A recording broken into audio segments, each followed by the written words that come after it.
pastor Euler tem ministrado com os irmãos esse tema, sobrevivência em tempos difíceis. Nós estamos aqui agora no mês 10, terminando já o mês 10, né? Hoje dia 23. Falta aí 7 dias para o último dia do ano. Do mês. E logo, logo nós vamos entrar no mês 11. Então, estamos na reta final desse ano. Parece que o ano passou voando. Só eu penso assim? Ou você tem esse sentimento também? Meu Deus, voou esse ano, né? A única evidência que nós temos que o ano não voou é o nosso cansaço, né? É a canseira, é o sentimento já de, nossa, eu não vejo a hora de chegar a época das férias, e não vejo a época de ter ali o feriado do Natal, do Ano Novo, para eu dar uma descansada, dar uma espairecida. Queridos, nós estamos vivendo em tempos difíceis no nosso cenário nacional, nós estamos vivendo tempos difíceis na questão também dessa volta da pandemia, onde que nós estamos nos ajustando a esse novo normal, essa nova maneira de viver. E nós estamos em tempos difíceis nas nossas emoções, no sentido sobrecarregados, no sentido já sufocados com tantas ideias, tantas informações que nós recebemos. Obrigada, querido. E o pastor Euler, na primeira mensagem dessa série, ele colocou para nós que em tempos difíceis ainda é possível termos alegria. Na primeira ministração dessa série, ele colocou que a alegria não está condicionada a circunstâncias. Mesmo em situações difíceis, é possível ter alegria. Nós entendemos que os tempos difíceis são provações, são momentos inevitáveis que irão acontecer na nossa vida, que ou irão nos levar a um sucesso ou a um fracasso, depende de nós, depende de como nós vamos encarar esses momentos de provações. E nesses momentos nós precisamos ter alegria. Nós precisamos confiar em Deus, manter a calma, sermos gratos a Deus, orar e agir em cima daquilo que o Senhor nos orienta. Eu lembro de uma cena que foi muito marcante na minha vida, não só na minha vida, mas também na vida do meu esposo. Eu lembro que quando meu avô, pastor Juvenal, faleceu, foram dias muito difíceis, não sabermos aonde ele está, porque nós temos a firme convicção de que ele está na glória. Mas a saudade que fica, sofremos já com a saudade que fica. E no momento do velório nós choramos bastante, como família nos abraçamos, como família missionária também, nós recebemos muito carinho dos irmãos. Na hora do enterro, foi um enterro assim, muito tocante, onde que teve um irmão que pegou uma sanfona e foi tocando, e a gente foi cantando louvores a Deus, até o sepultamento. E no outro dia, a família precisou ir ao cartório para resolver as questões burocráticas. E eu lembro que lá naquele cartório, onde que a gente estava reunido, depois de um dia de lágrimas, depois de um pesar no coração, e ainda assim nós observando a nossa vozinha que ficou, a irmanice, né? Observando, cuidando dela. Mas havia em nós uma alegria. Havia em nós um sentimento de gratidão a Deus pelo privilégio de termos testemunhado a vida dele, de termos contato com ele, de sermos tocados por Deus através da vida dele. E ali naquele ambiente do cartório, logo nós conversando, começamos a dar risada, começamos a mexer um com o outro, e nem parecia que nós estávamos lá para oficializar situações burocráticas devido a um falecimento. E aí o meu esposo falou assim, olha, é a primeira vez que eu vejo um negócio desse acontecendo, em vez do povo estar chorando, se descabelando, está rindo, né? O que é isso? É uma alegria em tempos difíceis que somente Deus pode dar. É um oásis em meio ao deserto. Muitas vezes as pessoas se sentem culpadas de ter alegria em tempos difíceis. Se não, agora não é o momento de eu ficar feliz. Agora não é o momento de eu estar alegre. É o momento de eu estar preocupado. O que vão achar de mim? Olha aí, fulano está passando a pior e está aí alegre. Mas aquele que está em Cristo vive na dimensão da palavra de Deus. E como o pastor Euler colocou aqui na primeira mensagem da série, a carta de Tiago nos diz que nós devemos nos alegrar ao passarmos por provações. Porque essas provações produzem em nós perseverança. Então, ou nós teremos sucesso em tempos difíceis, ou não, diante daquela que será a nossa atitude, a nossa alegria. E falando de atitude, na semana passada, o pastor Euler trabalhou que para sobrevivermos a tempos difíceis, é necessário uma atitude. É necessário um agir da nossa parte. Ele colocou aqui que a atitude é um comportamento ditado por uma disposição interior, que nos leva a agir para mudar a circunstância ao nosso redor. Que a atitude é um impulso que nos leva a tomar uma decisão em momentos inesperados. Ele colocou aqui uma analogia de um prisioneiro, que aqueles prisioneiros que somente recebiam o fato de que estavam aprisionados, que não haveria uma maneira de viver em liberdade, logo adoeceram e morreram. Mas aqueles prisioneiros que tiveram uma atitude de, diante daquela circunstância, escolherem a sobrevivência e adequarem a sua vida, a sua rotina, à sobrevivência daquele cativeiro, eles prolongaram a sua vida, sua saúde e experimentaram a libertação, porque resistiram. Então, olha só o valor da atitude em tempos difíceis. Quem sabe você está aí, né, num momento difícil na sua família, quem sabe você está aí num momento difícil financeiramente ou emocionalmente, e dentro de você há um desejo de se acomodar. Se eu estou tão cansado, já estamos no final do ano e isso tudo está acontecendo comigo, eu vou ficar bem quietinho, eu não vou mexer com nada, eu não vou tomar atitude na minha vida, porque talvez se eu tomar uma atitude, pode ser que o negócio piore, e o seu desejo, a tentação é ficar bem quietinho, fechadinho, dentro de casa, não falar com ninguém, não mexer com ninguém. Mas a gente viu na semana passada que para sobreviver, nós precisamos ter uma atitude. Tem um filme, eu gosto muito de falar de filme, né? Eu assisto muito filme e às vezes tem coisas assim nos filmes que para mim, Deus fala comigo nos filmes, gente. Tem um filme que chama Guerra Mundial Z. Não sei se vocês já assistiram esse filme, é com o Brad Pitt. É um filme de zumbi, gente. E nesse filme de zumbi, que tem um vírus, que daí o povo está tudo virando zumbi, eles estão fugindo dos zumbis que estão querendo vir atacar eles.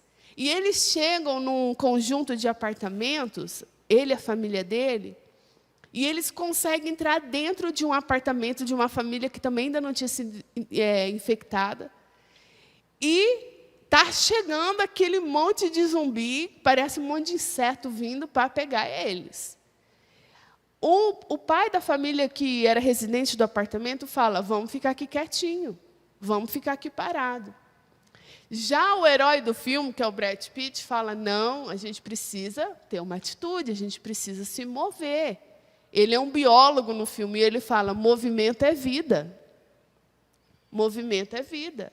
Então, você pode observar quando os animais, principalmente os pássaros, uma região entra em inverno, eles migram para uma região mais quente para não morrerem no inverno. O desejo de se acomodar é um desejo autêntico diante do perigo, das incertezas. Realmente, a gente quer ficar na nossa. Porém, movimento é vida. E aí, no filme, não vou contar para vocês como é que termina a história, mas no filme, aqueles que ficaram no apartamento viraram zumbi, morreram, e os que saíram do apartamento conseguiram, né, ganhar vida. Então, olha só, a atitude. Você quer sobreviver? Tem atitude. Ah, mas se eu fizer alguma coisa errada? Meu querido, está aí a palavra para te ajudar a não tomar uma decisão errada. E se mesmo assim você ainda não estiver entendendo a direção de Deus, você tem, olha aí para o lado, uma igreja para te dar apoio. Busque um irmão que você tenha no seu coração paz, de abrir a situação com ele. Um irmão que você confia e busque um conselho na palavra de Deus. Mas tome uma atitude. E hoje, na nossa continuação da série, nós vamos ver que para sobreviver aos tempos difíceis, existe um recurso a ser pedido. E esse recurso é a sabedoria. Mais do que qualquer outro momento, se existe uma coisa que nós necessitamos em tempos difíceis na nossa vida, onde que nós estamos lutando pela sobrevivência, é sabedoria. E esse recurso, queridos, está ao nosso dispor da parte de Deus, a sabedoria. A nossa série ela tem seguido os ensinamentos da carta de Tiago. E em Tiago, nós vemos isso claramente. Essa carta que Tiago escreveu, ele escreveu a igrejas judaicas, igrejas de um povo que vinha de uma cultura judaica, e que estava sendo ameaçada, estava sendo com a sua sobrevivência ameaçada, porque ela estava sendo perseguida. Porque eles não estavam mais dependendo de uma fé na lei, mas uma fé em Jesus. E havia perseguição à vida deles. Não era só uma perseguição ideológica, mas a vida deles estava em risco. E a carta de Tiago é um convite a viver uma fé genuína. Não uma fé só que professa palavras, mas uma fé em ação. Tiago chega a dizer que a fé sem obras é morta. Se você quer declarar a sua fé, então faça. Viva a sua fé. E nessa carta, Tiago coloca a essa igreja que estava sendo perseguida, que existe um recurso da parte de Deus que nós podemos pedir a Ele quando nós estamos lutando pela nossa sobrevivência. Talvez você esteja aí lutando pela sobrevivência do seu casamento, lutando pela sobrevivência da sua vida espiritual. Você se sente em crise, perdido, parece que Deus não fala mais, parece que você não sente mais Deus agindo na sua vida, parece que você ora e a sua oração não passa do teto. Talvez você esteja lutando pela sobrevivência da sua vida financeira. Você não sabe mais o que fazer para melhorar a sua vida financeira. E existe então para você, olha aí, um recurso lá do céu disponível a você. E vamos ver então o que Tiago diz? Tiago capítulo 1, do verso 5 ao 8, aqui eu estou usando a versão NVT, a versão da tradução bíblica NVT. Diz assim: se algum de vocês precisar de sabedoria, peça a nosso Deus generoso e receberá. Ele não os repreenderá por pedirem, mas quando pedirem, façam-no com fé, sem vacilar. Pois aquele que duvida é como a onda do mar, empurrada e agitada pelo vento. Ele não deve esperar receber coisa alguma do Senhor, pois tem a mente dividida e é instável em tudo o que faz. Olha só esse texto, ao mesmo tempo que esse texto aqui é para nós assim uma fonte de esperança, é um alerta também. Sabe quando assim você vai lá para o seu pai, a maioria que é adulto, mas, né, e fala, os jovens, fala, pai, me dá 10. Aí o pai mete a mão na carteira, pega a carteira, e você, ô glória. Aí ele vai te entregar o dinheiro, aí você vai pegar o dinheiro, ele puxa de volta. Falei, mas espera aí, tem uma condição. É isso que o Tiago faz com a gente. Você está ali precisando, assim, nossa, eu estou precisando de sabedoria. Ah, você quer sabedoria? Olha, Deus tem sabedoria para você. Aí você vai com a mãozinha e fala, mas olha, espera lá. Presta bem atenção. Vamos dar uma olhadinha mais profundamente nesse texto?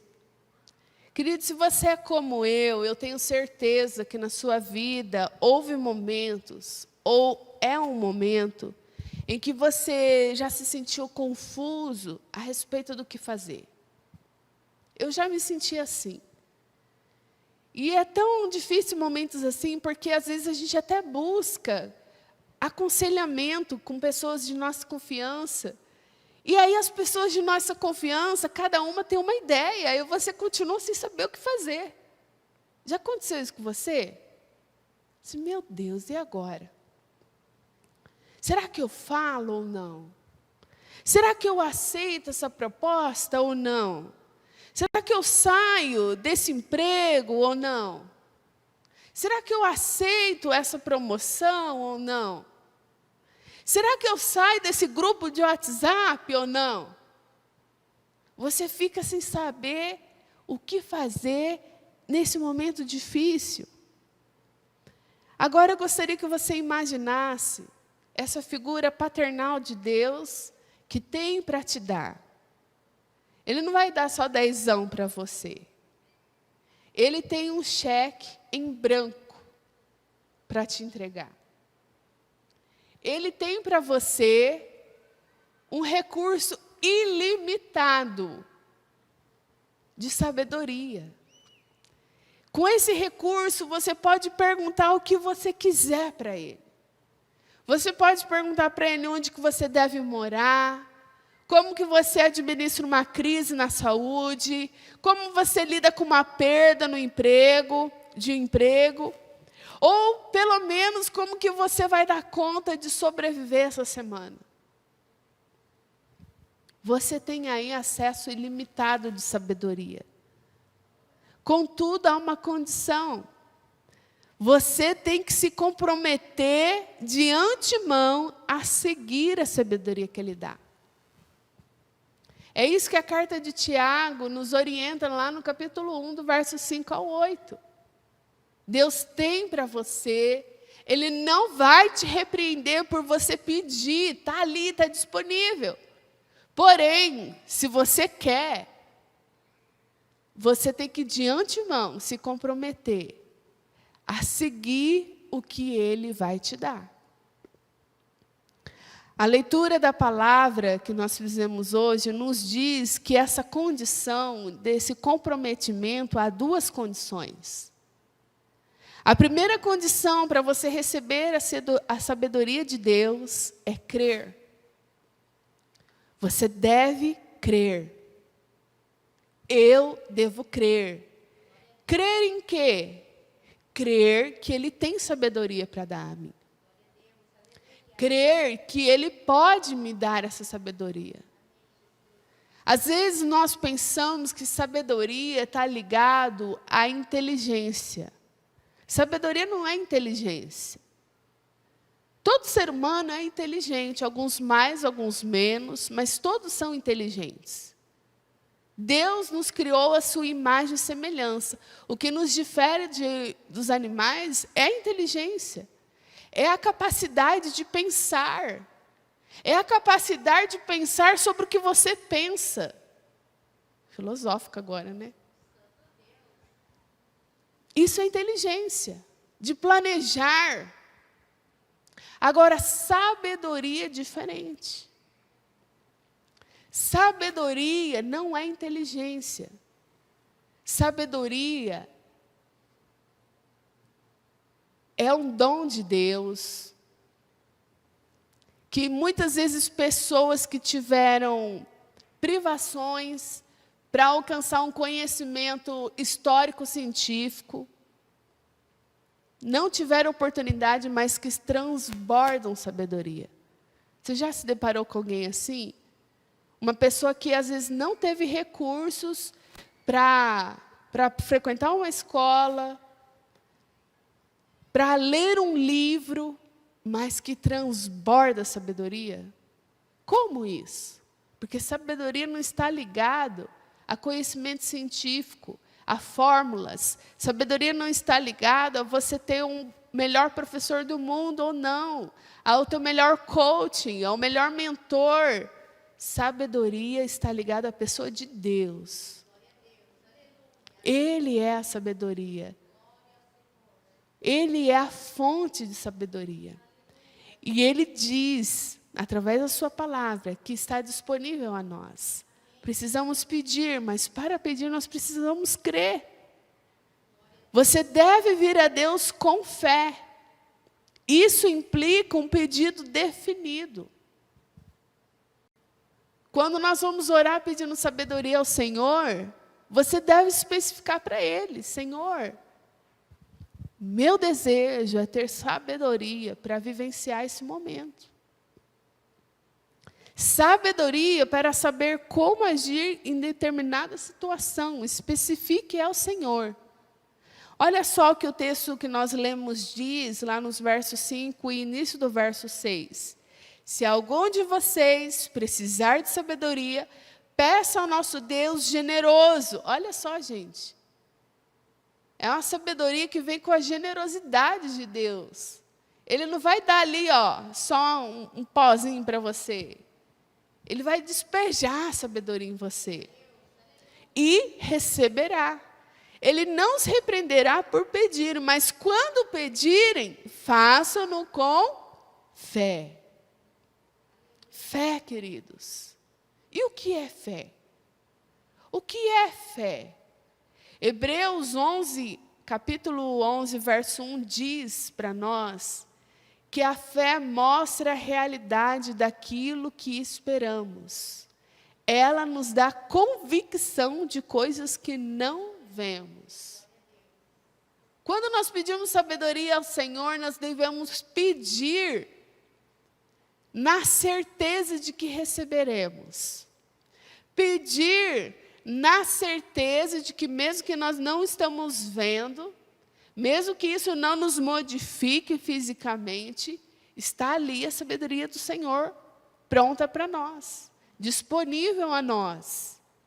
Significa confiar em Deus, confiar no caráter de Deus, confiar na palavra de Deus e se comprometer a fazer o que Ele nos mostra.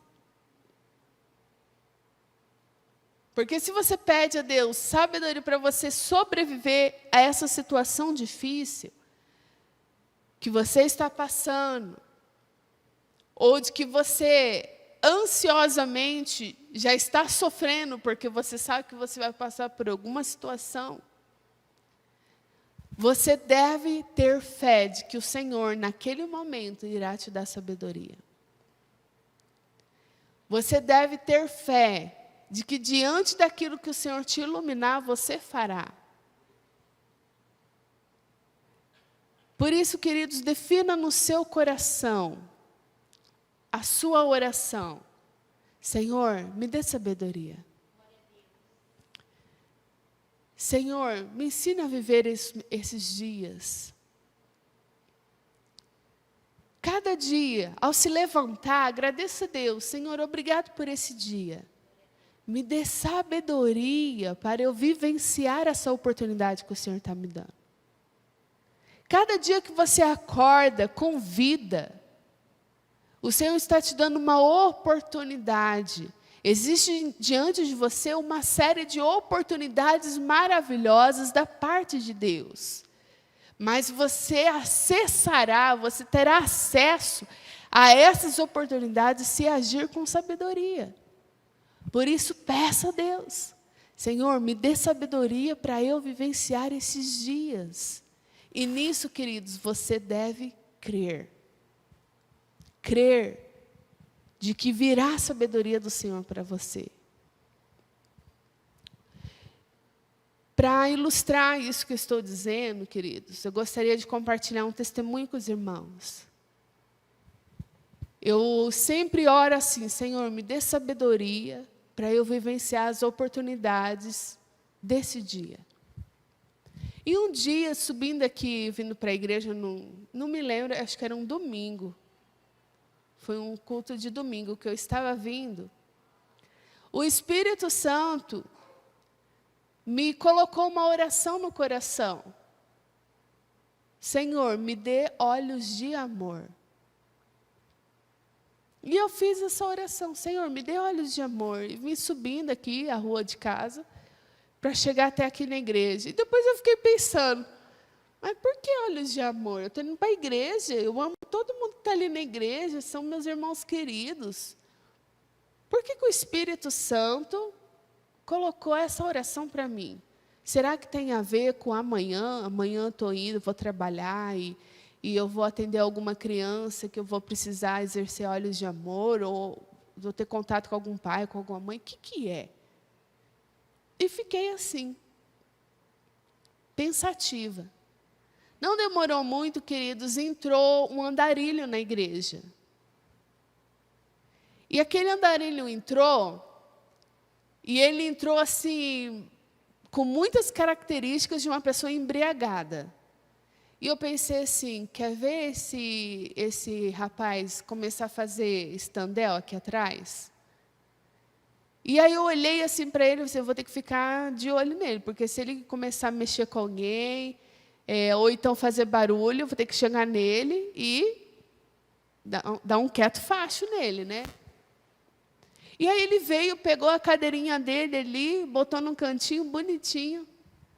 Eu lembrei daquela oração que eu fiz: olhos de amor. Falei: entendi, Espírito Santo. E eu comecei a olhar para aquele rapaz e falar: Senhor, me dê olhos de amor. E, queridos, Deus derramou no meu coração um amor por aquela vida. E eu não conseguia mais tirar o olho dele, porque eu orava por ele, eu chorava por ele, eu clamava a Deus pela vida dele, pela transformação da vida dele. E o Senhor me mostrou esse rapaz já aqui na frente, já exercendo um papel de liderança na igreja, e eu orei: Senhor, pela fé, eu creio nisso que o Senhor está me dando essa visão. Eu creio na restauração do Senhor na vida dele, na restauração da família dele, na libertação dele. Queridos, o que isso quer dizer no fim das contas? Deus ama tanto aquele rapaz, Deus ama tanto, que Deus necessitava que alguém intercedesse por ele. E o Senhor o trouxe aqui para receber essa oração. Que se eu não tivesse olhos de amor, eu não teria feito essa oração por ele. Quando nós recebemos do Senhor sabedoria, nós precisamos estar atentos, afinados à direção de Deus. E obedecer aquilo que o Senhor nos coloca para fazer. Não sei o nome daquele rapaz, não sei o que deu, mas o meu coração está em paz de que eu cumpri a tarefa, a missão dada pelo Senhor, que quero interceder por ele. Quando nós pedimos essa sabedoria, existe a condição de ter fé. Opa, parece um pedido estranho, mas eu vou seguir, porque o Senhor tem me dado sabedoria. Eu tenho orado pedindo a Deus sabedoria. Parece uma situação contrária, mas o Senhor está me direcionando a isso, eu vou seguir a isso. Porque o Senhor sabe de todas as coisas. Atrelado a isso, queridos, a segunda condição é muito tênue essa condição. Se a primeira condição é crer, a segunda condição é não duvidar. Parece a mesma coisa, não parece? Olha só o que diz o texto de Tiago, no verso 6 a 8. Diz assim: mas quando vocês pedirem, façam com fé. E olha aí, sem vacilar, pois aquele que duvida é como a onda do mar, empurrada e agitada pelo vento. Ele não deve esperar receber coisa alguma do Senhor, pois tem a mente dividida e é instável em tudo que faz. Qual que é a diferença das duas situações, das duas condições? Na primeira condição, nós precisamos crer que o Senhor vai dar sabedoria, e eu preciso, então, de antemão, me colocar à disposição de seguir aquilo que o Senhor está dizendo. Por quê? Porque eu não posso duvidar. Eu não posso vacilar. O Senhor vai te mostrar qual é o próximo passo. O Senhor vai te orientar. E pode haver a tentação de não obedecer. Como que é a onda do mar? Ela vem e volta. Ela vem e volta. Senhor, me dê sabedoria para eu sair dessa situação. Ah, Deus, isso eu não vou fazer, não. Senhor, me dê sabedoria para eu conseguir ter um bom relacionamento com meu filho adolescente. Deus te dá sabedoria. Ah, Deus, isso eu não faço, não. Eu não tive isso, minha mãe não fez isso comigo, meu pai não fez isso comigo. Eu sobrevivi sem isso. Por que eu vou fazer isso com meu filho? Sabedoria, queridos, para nós termos este recurso, requer que nós não duvidemos. Às vezes você está aí, padecendo num serviço, onde você não é reconhecido, não é bem pago, e você dá o seu suor pelaquela situação, você está sofrendo, você está quase pagando para trabalhar. E você, Senhor, me dá sabedoria, como é que eu vou sair dessa situação financeira tão apertada? E Deus te dá sabedoria, dizendo, continua nesse serviço. Aí você fala, não, acho que não é Deus falando, não. Ou Ele diz, sai dessa situação que já está cômoda para você e se arrisca. Eu vou abrir uma porta. Confia. Aí você fala, eu acho que não é Deus, não. Não, se for Deus, vai acontecer assim. Aí você quer colocar uma condição para Deus. Que fé é essa? Quem é Deus? Não é? Você deve aceitar com fé e não ceder à tentação de escolher o que deseja obedecer. Senhor, e quem eu devo votar para a eleição? A governadora, a presidência? Ah, Deus, não voto nessa pessoa, não. São coisas do nosso dia a dia, que muitas vezes nós agimos com falta de sabedoria, porque nós nos recusamos a obedecer ao que Deus está nos mostrando. E aí a gente quer ter sabedoria. A sabedoria do Senhor está aí, ó. Ele quer jogar de balde na gente. Mas tem a condição de você deixar Deus ser Deus na sua vida. Tem a condição de você deixar Deus ser Senhor da sua vida. Em todas as áreas, não somente naquilo que você escolher. Mas, Senhor, parece um contrassenso eu fazer isso que o Senhor está me pedindo. Seria tão mais fácil se fosse de tal jeito. Mas o Senhor é Deus, Ele é o Senhor. E Ele sabe o que é melhor para nós, melhor do que nós mesmos. Eu sempre falo aqui para a juventude que nossa, irmãos, eu sou tão grata a Deus pelo marido que eu tenho. Porque eu tinha uma listinha de como que eu, aquilo que eu esperava num esposo, eu orava em cima daquilo, E para a glória do Senhor, o Romael é aquilo ali, mas ele é muito mais, coisas que nem estavam na minha listinha. E aquilo que nem estava na minha listinha, hoje é tão mais importante para o nosso casamento do que aquilo que estava na minha listinha. Se Deus foi muito gracioso comigo. Às vezes, queridos, nós idealizamos, romantizamos uma situação e esperamos que Deus responda naquela nossa expectativa. Mas Deus nos conhece melhor do que nós mesmos. Deus sabe lá no fundo se é aquilo que nós realmente queremos, se é aquilo que vai nos fazer feliz, se é aquilo que nos vai dar satisfação, se é aquilo que vai nos dar alegria. Mas para a gente viver isso, nós precisamos agir com sabedoria nos nossos dias, ter fé de que o Senhor tem sabedoria para nos dar e seguir aquilo que Ele nos orienta, mesmo que pareça um contrassenso. Eu já contei aqui para os irmãos, né? Quando Deus abriu as portas para eu me casar com meu marido, eu era seminarista, ele também. E foi nos colocado a proposta de casar em 5 meses.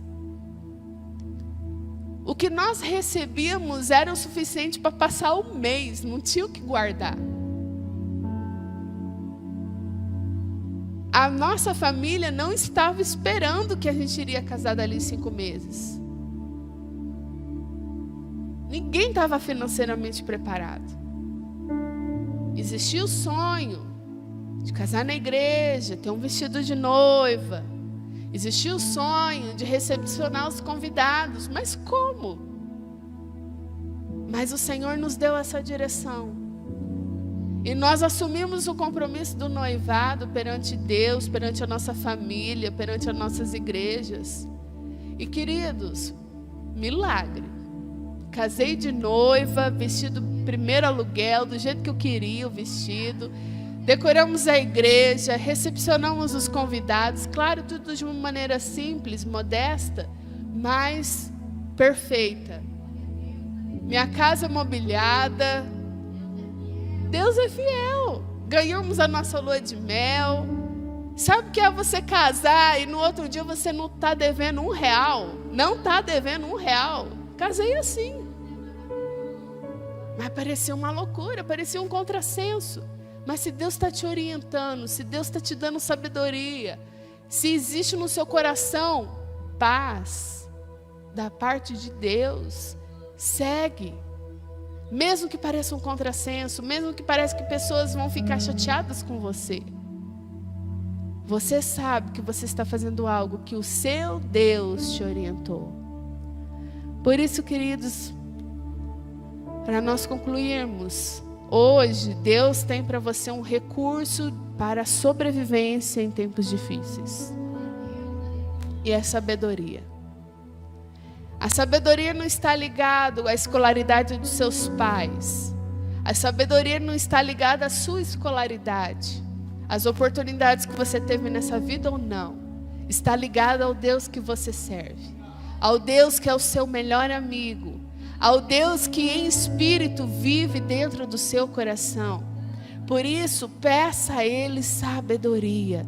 E mantenha os seus olhos, mantenha os seus ouvidos, mantenha o seu coração aberto àquilo que Ele irá direcionar a sua vida. Você vai ver como Deus irá se manifestar. Você vai ver que como esse momento de tempos difíceis, de aparentemente uma crise, será o momento em que um dia você vai testemunhar do tamanho da glória de Deus se manifestando na sua vida. Quando nós agimos com sabedoria e seguimos, decidimos crer que Deus tem para nós essa sabedoria, em momentos instáveis da nossa vida, quando nós obedecemos sem duvidar na direção que Deus tem para nós, queridos, é aquilo que a palavra diz. O Senhor dizendo, bem sei os pensamentos que eu tenho sobre você. É pensamento de paz, não de guerra, um futuro glorioso. É isso. É muito além do que um dia olhos viram, é muito além do que uma mente imaginou, é muito além. Porque Ele é o Rei, Ele é o dono do universo, Ele é o Deus vitorioso.